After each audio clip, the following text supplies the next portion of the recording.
I had two women come to visit me. Bernice was the name of one. She was a nurse. The second was Misha. She had to do with a different kind of visit. Hers had to do with I don't. Yeah, we had Bernice was the nurse and Misha was the social worker. Yeah, so for the palliative social response team. Yes, it was the social worker that I was having trouble because I didn't really get that she was the social worker. And sometimes I'm mocking a little bit of the social worker part of this event. So I have to be careful that I understand what it is that's on my mind with them. Anyway, it was just such a pleasure to have them come and visit. I noticed that I wanted to keep my focus on the nurse, on what she was telling me would happen. I wanted to get it straight in my mind, her part and the doctor's part and my part in what was going on. So that was really good for me. And it was really good for me to be able to keep my mind on what Bernice had to tell me. Can I do just a teensy bit of contextualizing? Please so do that. Just the tiny bit of contextualizing is, Arta, you had put in an official request for medical assistance in dying. And one of the things that kind of triggered was the deployment of the Palliative Response Team, who kind of come in when things are getting really amplified and there's a need for a lot of direct help, particularly to make sure your symptoms were addressed.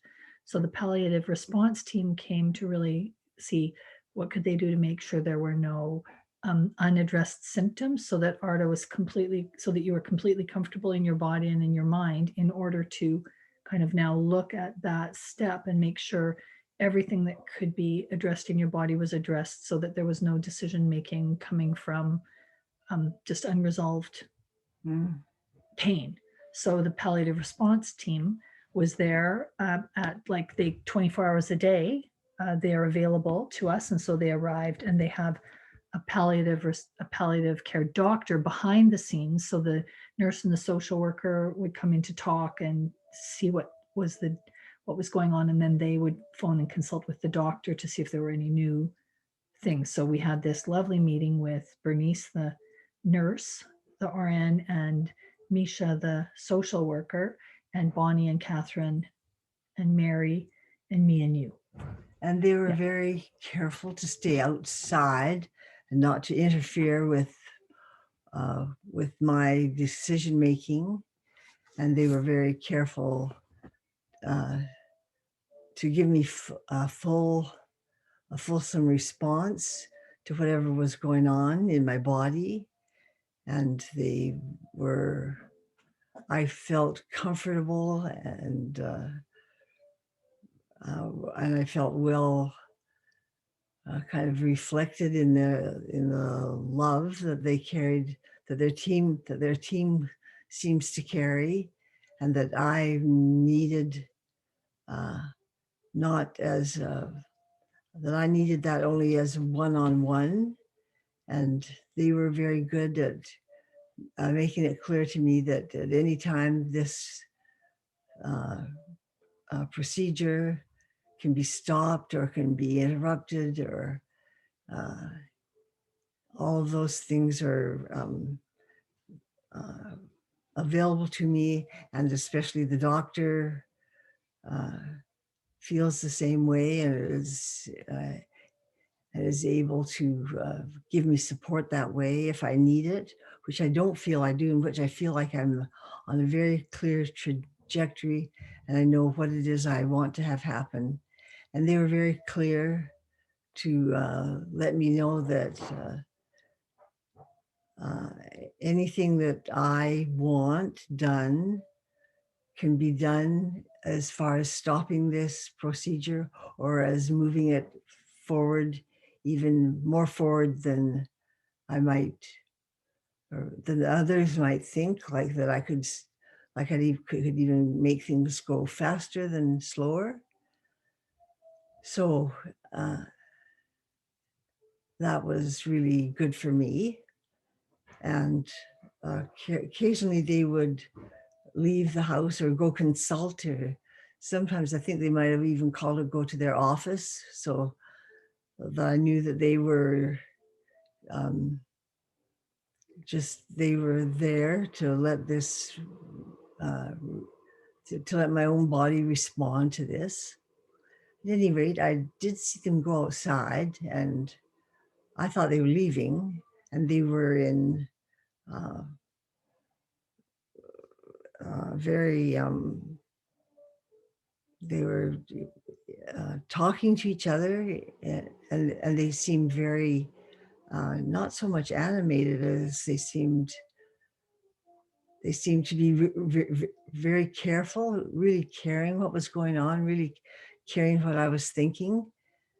And then they came back inside, and though I hadn't been paying really deep attention to the social worker, she asked me, she said that she had heard me say that I had been in Calgary, and that she had heard me say that you were a feminist. Yeah, that I was a feminist. And just by putting those two things together, she wondered if I was the Arta Johnson of the feminist of the 1960s. 1990s. Yeah, some of it was the dates of when my children were born, or when my children were out working in the feminist community themselves.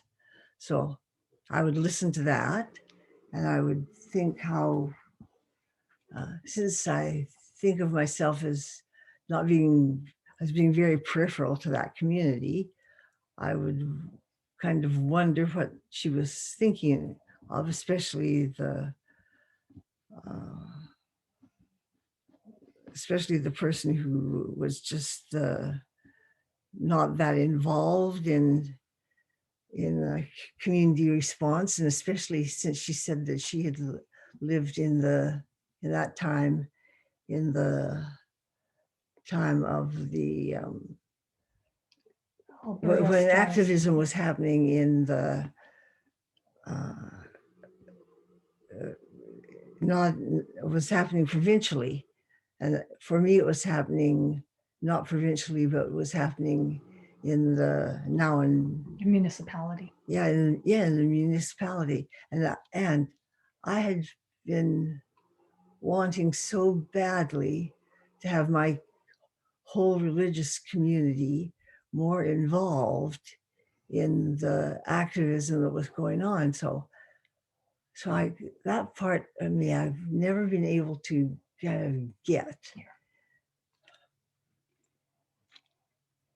The part of me where I was being driven by a feminism that I loved, that I felt was deep in Mormonism. And sometimes I would get phone calls, maybe from Salt Lake City, with some person there whose activism was going on, and who would ask me questions, and I would answer, but I couldn't understand. It seemed like we couldn't talk in the same language. At church, yeah. And sometimes they would phone me, and I could say things that would have some kind of church relationship, but not really a big one. So I felt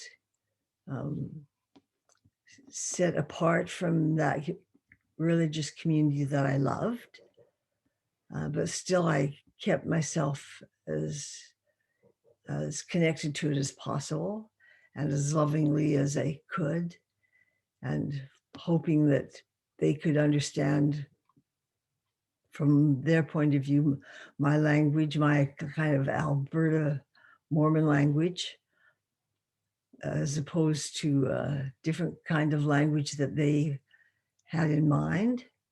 especially the Utah one, which I didn't understand really, but to which I felt a deep connection.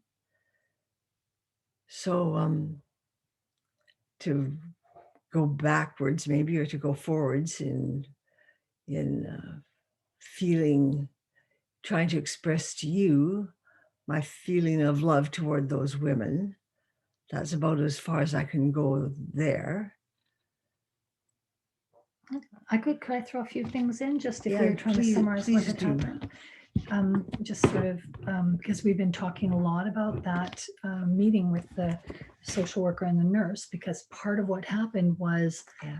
Misha, the social worker, remembering Arta from those days. So Misha told us that she had been with the Alberta Status of Women Action Committee, but Arta and Bonnie had both been really close, and Mary had all been very active in the Calgary Status of Women Action Committee at the same time.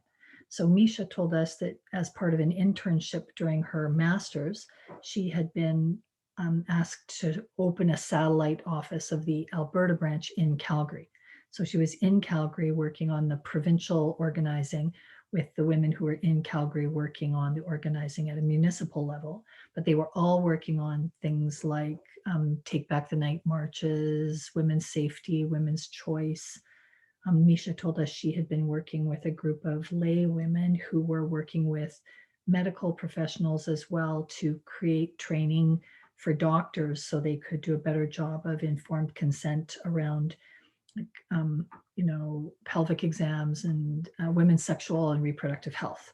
So there'd been this involvement of lay women and trained medical professionals at that particular time. There was kind of a moment of a certain kind of real activism that sort of over time became more separated from the grassroots and more bureaucratized or expertized. And so it had been a very specific moment of a certain kind of activism, but Misha remembered Arta's name from that period of time when Arta was doing kind of, she was saying to us, she felt herself as sort of peripheral to that stuff, but drawn to it to learn from it, but hadn't theorized herself as kind of an activist in it at the time, but someone who was profoundly shaped by it, or who found in it resonances with your deeply held religious beliefs about the nature of life. And at the same time, this rupture between the languages of that within your beloved Mormon community and within your beloved feminist community, but ways in which many people within the feminist community didn't understand the depth of your love for the Mormon community, and that within the Mormon community, there was a disconnect or a failure to understand why you saw the feminist community as still so central. So talking about how at that time, the tension of trying to hold two loves, two important things together, where it wasn't, where people seemed, where it was hard for people to understand how those two things were part of a common fabric, where you were unable to kind of easily find a community of people who understood how those two things were woven so tightly together into the fabric of your life. But then there was this conversation that was just like flung back into thinking of a time when you were thinking of the same questions then as you were thinking now, which are really questions about human dignity and human choice, and the importance of both connection and autonomy, and the importance of being at the center of your own decision making and not having a medicalized system have full control over what you can access or not. And a lot of time in that conversation thinking about the relationships between the beginning of life in sort of reproductive, all the hard questions about who chooses life, and also the questions about who chooses death. So this relationship between those two things that was part of this completely unexpected conversation with Misha about times past in the 90s and the time now in the 2020s, so 30 some years later, thinking about the continuity of those ways that these commitments to life and choice have run through your through a life of political activism and spiritual core in ways that you said after the fact had been very affirming for you to be reminded that those things that have been so important to you have been important to you all along. And even if it was hard to find a community of people back then who could speak the same language with you, it was so affirming and reminded you in that just conversation with Misha that there's a fabric of belief and commitment over time that maybe connects us to our forebears. And you said made you think about your grandchildren and the ways that your grandchildren may sometime be able to look back on their own lives and also think about the ways that commitments and beliefs they've held at some point are important, even if they matter, even if they're not manifested at a particular moment in time, that you went wrong to have those feelings or to see those disconnects or to know that it mattered how people were treated and that choice mattered and that, you know, women's lives mattered. And Yeah, I had this sweet little boy who I still wanted. I wanted him raised in the best way, and I wanted to affirm the beauty of my life in his. And at the same time, I had run into a feminist group out of Utah who we began to talk together over one Christmas holiday, and then I've continued that conversation with those women for years now. Really hard conversations where we've had big big chances to talk about choice, and while one of us would feel uh, the loss of dignity in the community, and she would call us out, though the others of us knew that this wasn't about calling each other out, but that it was about finding a way um, of finding a better Mormon way. And the one just not understanding the others, and my joy in finding these women who had such diversity. One is a writer; she knew a lot about the library. Others uh, others were taking care of, uh, making sure that their lives got taken care of. Their lives had worked out so that they didn't always have the ability or to take care of themselves. And then I got to listen to those, and then I got to listen to another woman who's a lawyer, but a different kind of lawyer than the kind Rebecca is. So competent, not alleged. Well, for sure, she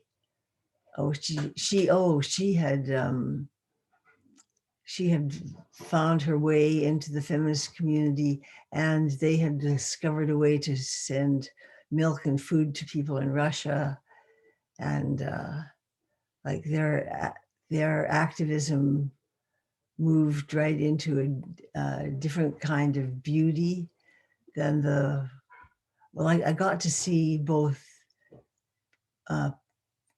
ways laid out, where one group of women were angry, still angry, and then the second group of women were out doing their best to help and to change the world and to make things different. And I'll just say one thing about Ruth.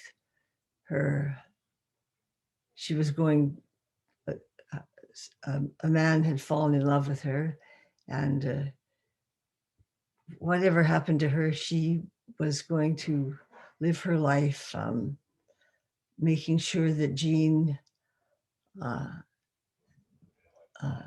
let's see, well, for her, she made sure that he had the same politics as her, and that he could build his life in hers, and that in fact, while her life was, while their combined children